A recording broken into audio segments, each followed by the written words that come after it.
1 menit dah. Oke. 1, 2, 3.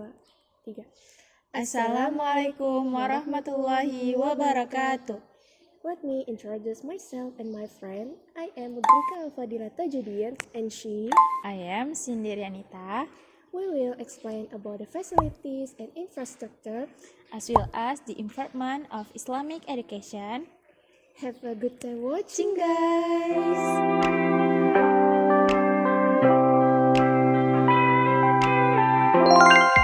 Oke, di sini saya akan langsung saja menjelaskan apa sih sarana dan prasarana dalam pendidikan Islam. Jadi, sarana merupakan segala sesuatu yang dapat dipakai sebagai alat untuk mencapai maksud atau tujuan. Sedangkan prasarana merupakan alat yang tidak langsung untuk mencapai tujuan. Sarana pendidikan dibagi menjadi 2, yaitu alat pelajaran dan media pendidikan.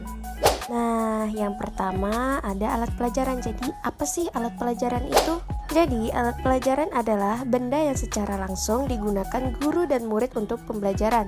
Jadi, alat pelajaran ini terdiri dari buku, alat tulis menulis, papan tulis, LCD atau proyektor, dan lain-lain. Selanjutnya, media pendidikan. Nah, media pendidikan ini adalah sesuatu yang dapat digunakan menyalurkan pesan yang dapat merangsang pikiran, perasaan, dan perhatian murid sehingga dapat mendorong terjadinya proses belajar mengajar pada diri siswa. Nah, jenis-jenis dari media pendidikan itu terdiri dari media audio, media visual, dan media audiovisual. Prasarana pendidikan juga dibedakan menjadi 2, yaitu bangunan sekolah dan juga perabotan sekolah. Nah, bangunan sekolah itu terdiri dari ruang kelas, ada ruang perpustakaan, ada ruang administrasi, ada lapangan, dan yang terakhir ada ruang guru. Jadi itulah macam-macam bangunan sekolah. Sedangkan perabotan sekolah itu merupakan pengisi ruang segala perabot yang tidak berhubungan langsung dengan belajar mengajar. Yang artinya perabotan sekolah itu tidak digunakan murid dan guru dalam proses belajar mengajar berlangsung. Nah, kita sudah masuk di tujuannya nih. Jadi, tujuan sarana dan prasarana dalam pendidikan yaitu mengupayakan pengadaan sarana dan prasarana pendidikan melalui sistem perencanaan dan sistem pengadaan secara hati-hati dan seksama. Sehingga sekolah memiliki sarana dan prasarana yang baik sesuai dengan kebutuhan dana yang efisien. Yang terakhir yaitu sarana dan prasarana dalam konteks pendidikan Islam. Adapun ayat yang menunjukkan pentingnya sarana dan prasarana dalam pendidikan. Makhluk Allah yang berupa hewan pun juga digunakan sebagai alat dalam pendidikan. Berikut adalah surah Al-Quran, yaitu surah An-Nahl ayat 68-69 yang menjelaskan pentingnya sarana dan prasarana dalam pendidikan. A'udzu billahi minasy syaithanir rajim. Bismillahirrahmanirrahim. Wa auha rabbuka ilan nahli an ittakhidhi minal jibali buyutan wa minasy syajari wa mimma ya'rishun. ثم كلي من كل الثمرات فاسلكي سبل ربك ذلولا يخرج من بطونها شراب مختلف ألوانه فيه شفاء للناس إن في ذلك لآيات لقوم يتفكرون. Yang artinya, dan Tuhanmu mewahyukan kepada lebah, buatlah sarang-sarang di bukit-bukit, di pohon-pohon kayu, dan di tempat-tempat yang dibikin manusia. Kemudian makanlah dari tiap-tiap macam buah-buahan dan tempuhlah jalan Tuhanmu yang telah dimudahkan bagimu. Dari perut lebah itu keluar minuman madu yang bermacam-macam warnanya.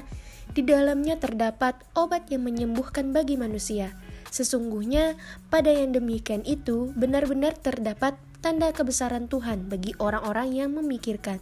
Quran Surah An-Nahl ayat 68-69. Nabi Muhammad dalam mendidik para sahabatnya juga menggunakan alat atau media, baik berupa benda maupun non-benda. Salah satunya, alat yang digunakan Rasulullah SAW adalah berupa gambar. Sarana dan prasarana berkembang seiring dengan perkembangan ilmu pengetahuan dan teknologi. Nah, yang terakhir nih, jadi fasilitas pendidikan Islam adalah segala sesuatu yang bersifat fisik maupun material, yang dapat diartikan sebagai sarana dan prasarana yang dapat memudahkan terselenggarakannya dalam pembelajaran pendidikan Islam.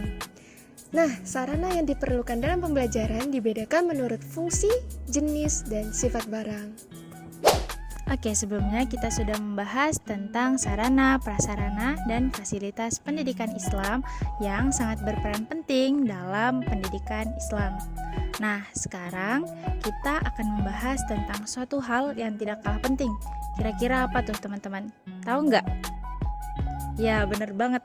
Jadi kita akan membahas komponen yang juga sangat penting dalam pendidikan agama Islam, yaitu lingkungan pendidikan Islam.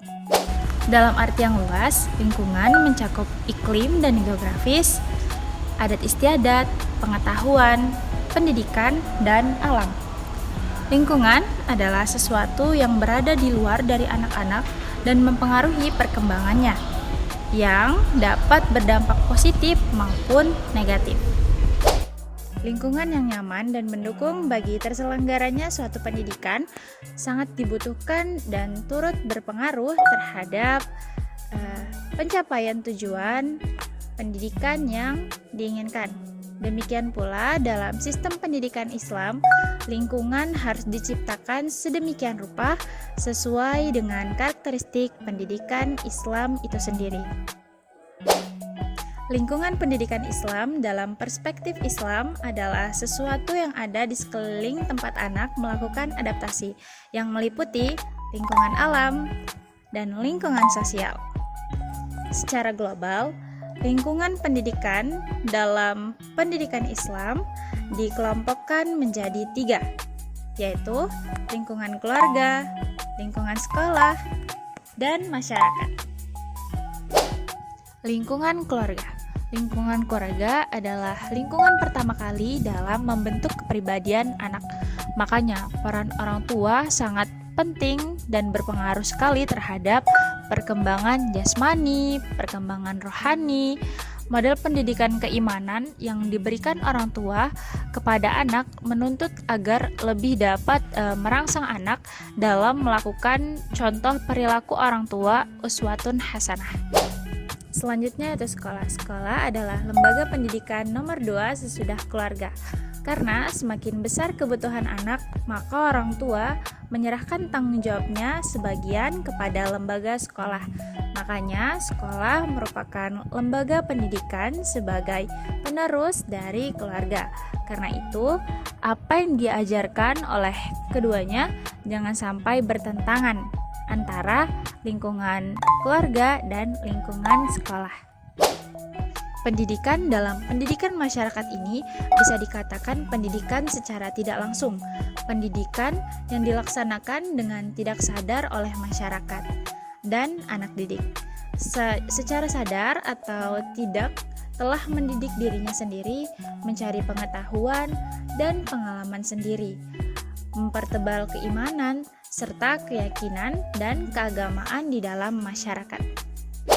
Dari ketiga lingkungan pendidikan harus dapat berjalan seiring dan bekerja sama dengan baik agar tujuan pendidikan anak dapat tercapai, yaitu menuju khairun nas dan khairu ummatin.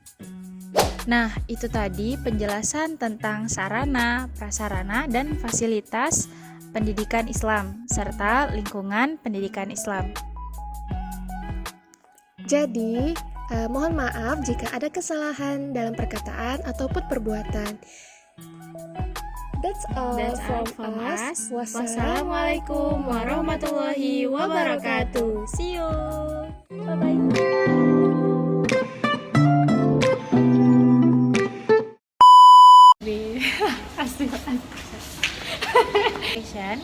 Happy watching guys.